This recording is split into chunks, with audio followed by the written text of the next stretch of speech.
Mi familia casi me usó para robar la casa de mi abuela. Tenía 14 años cuando escuché a mi tío decirme al oído que me iba a romper la cara si mi mamá no firmaba. Volvimos al país después de años viviendo afuera, con maletas prestadas y esa sensación rara de no pertenecer a ningún lado. No teníamos casa todavía, así que mi abuela nos abrió la puerta de su casita en un barrio viejo de Puerto Naranjo, y yo pensé que era temporal, hasta que su salud empezó a apagarse frente a nosotros. Mi abuela era de esas mujeres de carácter que no se quejan, pero una noche la escuché llorar en silencio en la cocina, como si le doliera respirar. La llevaron al hospital, regresó con tanques de oxígeno y una bolsa de medicinas que parecía de otra persona, y desde ahí la casa se volvió un lugar de susurros, visitas incómodas y olor a alcohol en gel. En medio de todo, apareció una mujer que nadie esperaba, la hija de mi abuela, la que había estado perdida toda la vida. Yo no entendía bien el tema, solo sabía que era algo triste y antiguo. Después mi mamá me explicó, con la voz quebrada, que a mi abuela la habían lastimado cuando era adolescente, quedó embarazada, y la obligaron a entregar a la bebé. Esa bebé creció en otra familia, con otro apellido, y la encontraron apenas un año antes de que mi abuela se pusiera peor. Al principio fue como una película, abrazos largos en la sala, fotos viejas sobre la mesa, y mi abuela repitiendo el nombre de esa hija como si quisiera recuperar décadas en una tarde. Yo me alegré por ella, pero también sentí un frío raro cuando esa mujer, a la que todos llamaban tía aunque yo no la sentía tía, empezó a opinar de todo, quién entraba al cuarto, qué doctor era mejor, y por qué mi mamá seguía viviendo ahí. Mi mamá era la que realmente cuidaba, bañaba a mi abuela, le revisaba los horarios de pastillas, la alimentaba con cucharita cuando ya no tenía ganas de masticar. Mi tío, el hermano de mi mamá, aparecía solo para hacer ruido, pedir café y hablar de plata en voz alta. A mí me trataba como si yo estorbara, como si mi presencia le recordara que él había estado ausente. La última semana, mi abuela estaba casi siempre dormida, sedada por el dolor y por lo que le daban para que descansara. En ese estado, la hija perdida se metía al cuarto con papeles y una pluma, cerraba la puerta y decía que era un asunto privado. La primera vez, mi mamá se paró firme y preguntó qué estaban haciendo, y la hija perdida sonrió como si mi mamá fuera una empleada, dijo que estaban arreglando cosas legales para que todo quedara en orden. Esa noche escuché a mi mamá hablando por teléfono con alguien, llorando bajito para que yo no oyera, pero yo oía igual. Decía que habían intentado que mi abuela cambiara su testamento mientras estaba con medicamentos fuertes, que la confundían, que le ponían hojas enfrente y le decían dónde firmar. Mi mamá no quería escándalo, solo quería que la dejaran morir en paz y que lo que mi abuela hubiera decidido en su sano juicio se respetara. Mi abuela falleció una madrugada lluviosa, y la casa se llenó de gente que no había venido en meses. Trajeron comida, trajeron flores, trajeron opiniones, y también trajeron prisa. A los pocos días, sin que nadie me preguntara, empezaron a hablar de vender la casa porque era lo único valioso, y porque según ellos mi mamá no tenía derecho a quedarse ahí ni un día más. Yo me acuerdo perfecto del momento en que vi el anuncio impreso con la foto de la fachada. La casa había sido puesta en venta por un precio decente, pero llegó una oferta ridículamente baja, como si quisieran rematarla. Mi mamá se negó de inmediato, dijo que era una falta de respeto a la memoria de mi abuela y, además, una mala decisión financiera, y que si iban a vender, mínimo se haría bien. Ese mismo día llegó mi tío, furioso, con la cara roja y el aliento a cigarro. No saludó, no preguntó por mí, no habló de mi abuela, solo dijo que la oferta era la que había y que mi mamá tenía que aceptarla ya. Mi mamá le respondió tranquila que no iba a firmar nada apresurado y que si él quería vender su parte, que lo viera con un abogado. Entonces mi tío me miró como si de pronto me hubiera descubierto, se acercó demasiado y me jaló hacia el pasillo lejos de mi mamá. Yo tenía 14, era flaco, y en ese momento me paralicé. Él se agachó a mi altura y me susurró que si mi mamá no aceptaba, él se iba a encargar de que yo lo pagara. No dijo exactamente cómo, pero su tono era suficiente, era una amenaza directa, personal, y la dijo con una calma que me dio más miedo que un grito. Yo regresé a la sala con las manos temblando, y mi mamá lo notó de inmediato. Me preguntó qué había pasado, y yo no quería meterla en problemas, pero se me quebró la voz y se lo dije. Mi mamá se puso pálida, luego se enderezó como si algo se hubiera activado adentro, le dijo a mi tío que saliera de la casa, que no volviera a acercarse a mí, y que a partir de ese momento todo se haría por escrito. La hija perdida intentó calmar la situación, pero no para protegerme, sino para que mi mamá firmara. Dijo que mi tío estaba estresado, que todos estaban de duelo, que no exageráramos y que esa oferta era una oportunidad antes de que la casa se devaluara. Mi mamá la miró fijo y le recordó que cuando mi abuela estaba viva, la que cuidaba era ella, y que nadie iba a usar la muerte como excusa para presionarnos. Esa semana fue una guerra silenciosa, llamadas a todas horas, mensajes insinuando que mi mamá era una aprovechada, visitas inesperadas para intimidar. Mi mamá consiguió asesoría legal, guardó capturas de pantalla, y habló con una vecina de confianza para que no me dejara solo si ella tenía que salir. Yo empecé a dormir con el celular cerca y a saltar cada vez que sonaba el timbre, porque sentía que en cualquier momento mi tío iba a cumplir su amenaza. Al final, la oferta baja se cayó porque mi mamá no cedió, y eso enfureció más a mi tío y a la hija perdida.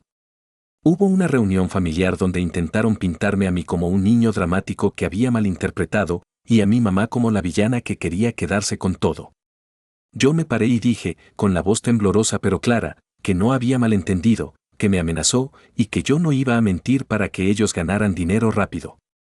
No sé qué fue lo más doloroso, si ver a adultos discutiendo por ladrillos mientras la cama de mi abuela todavía olía a ella, o entender que la familia puede volverse extraña cuando aparece una herencia.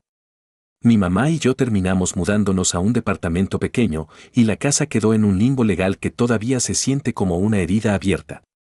Pero al menos aprendí algo, que protegerte a ti y a los tuyos a veces te obliga a enfrentar a gente que comparte tu sangre y aún así no te ve como persona.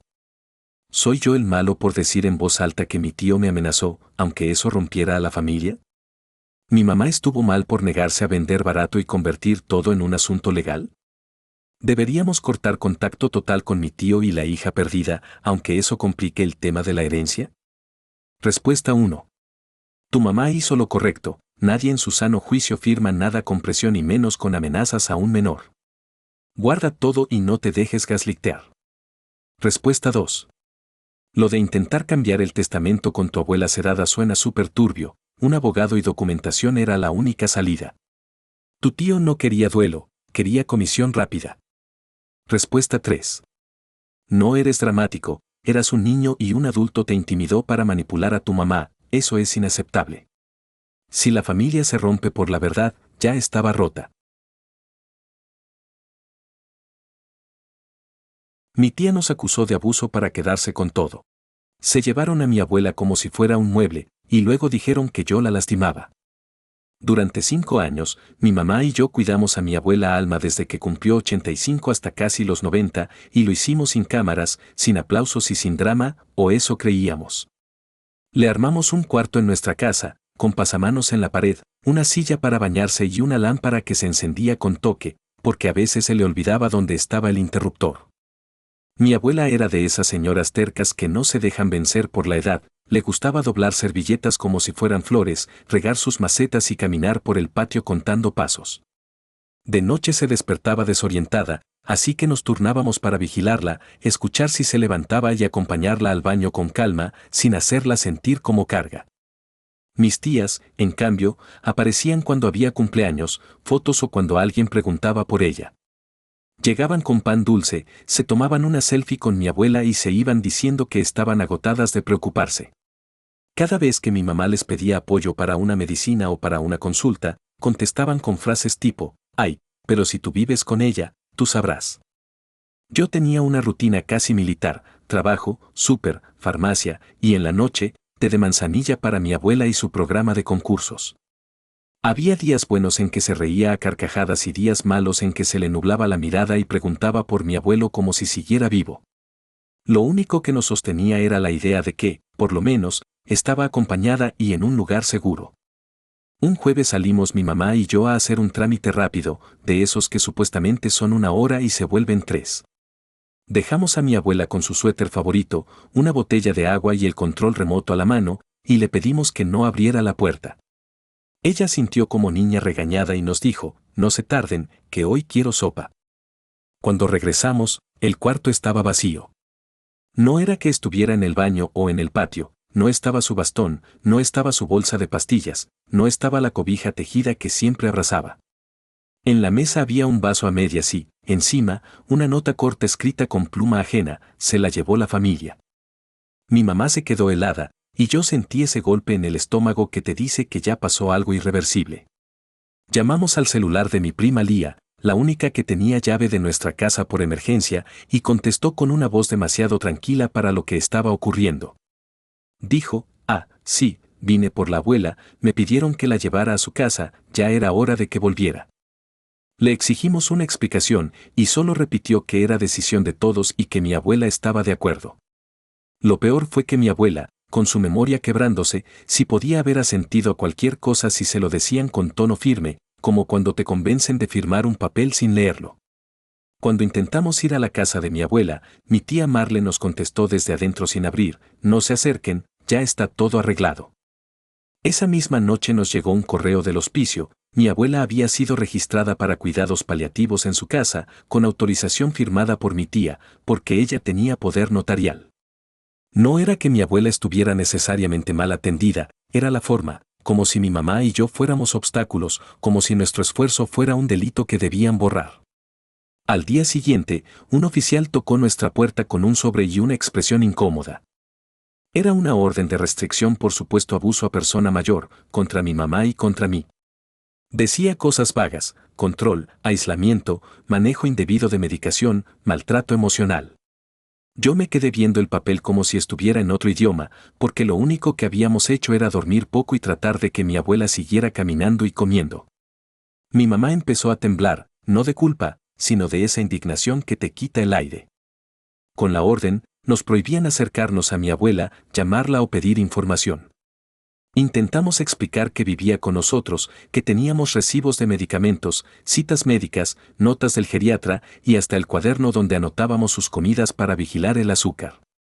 A nadie le importó en ese momento, porque la firma del poder notarial pesaba más que nuestra palabra y porque la acusación, aunque fuera falsa, ya nos pintaba como monstruos. Los siguientes días fueron una pesadilla burocrática, buscar abogado, juntar documentos, pedir audiencias y escuchar a mis tías hablar como si fueran mártires. Según ellas, mi mamá era una controladora que quería quedarse con la casa de mi abuela y yo era su cómplice. Yo no podía ni procesar esa versión, porque si hubiéramos querido dinero, lo más fácil habría sido no cuidar a nadie y desaparecer, como ellas. Lo que más me rompió fue no poder verla. Yo imaginaba a mi abuela preguntando por nosotros y a mis tías diciendo, no vienen porque no quieren o no pueden porque te hicieron daño. Mi mamá lloraba en silencio en la cocina, frente a la olla de sopa que ya nadie pedía, y yo me enojaba con el mundo por permitir que la mentira se convirtiera en documento oficial. En menos de 3 meses mi abuela murió. Nos enteramos tarde, por un mensaje frío de una de mis tías, ya descansó. Ni siquiera nos dieron chance de despedirnos, y el funeral fue un trámite del que nos excluyeron con la misma facilidad con la que se llevaron su bastón. Me quedé con la sensación de que nos robaron no solo su presencia, sino el derecho básico de decir adiós. Cuando por fin íbamos avanzando en tribunales para desmontar la acusación, nos topamos con otro muro, el dinero. El poder notarial le permitió a mi tía usar fondos de mi abuela para pagar abogados, alargar audiencias y mantener la orden activa, como si la propia herencia de mi abuela estuviera financiando nuestra derrota. Y mientras nosotros trabajábamos y juntábamos para defendernos, ellas se repartían lo que quedaba y se mudaban de ciudad, cambiando números y direcciones. Hoy, años después, la parte legal se desinfló sin una gran absolución pública, porque ya no había a quien proteger y porque el sistema se mueve lento cuando el daño ya está hecho. Lo que quedó fue la reputación manchada en la familia y ese hueco en mi casa donde estaba su cuarto, vacío pero todavía con la marca del sol en la pared. Y sí, me da vergüenza admitirlo, pero hay días en que me sorprendo esperando que el tiempo les cobre lo que la justicia no quiso cobrar, y me odio un poco por ese pensamiento. ¿Soy el idiota por querer confrontarlas públicamente aunque ya no cambie nada? ¿Debería seguir intentando limpiar nuestro nombre aunque eso reabra el duelo de mi mamá? ¿Estoy mal por sentir rencor cuando se supone que debería estar en paz? ¿Soy el idiota por querer confrontarlas públicamente aunque ya no cambie nada? ¿Debería seguir intentando limpiar nuestro nombre aunque eso reabra el duelo de mi mamá? ¿Estoy mal por sentir rencor cuando se supone que debería estar en paz? Respuesta 1. NTA. Te hicieron una jugada clásica, aislar, acusar y usar el poder notarial como arma.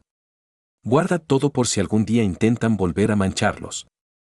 Respuesta 2. Lo siento mucho. A veces lo más sano no es ganarles, es construir un cierre propio con tu mamá y honrar a tu abuela sin necesitar permiso de nadie. Respuesta 3. Si todavía puedes, consulta sobre difamación y sobre cómo dejar constancia en registros familiares o comunitarios, pero cuida tu salud mental primero, vivir con esa rabia te va a consumir. Si te gustaron esas historias, suscríbete.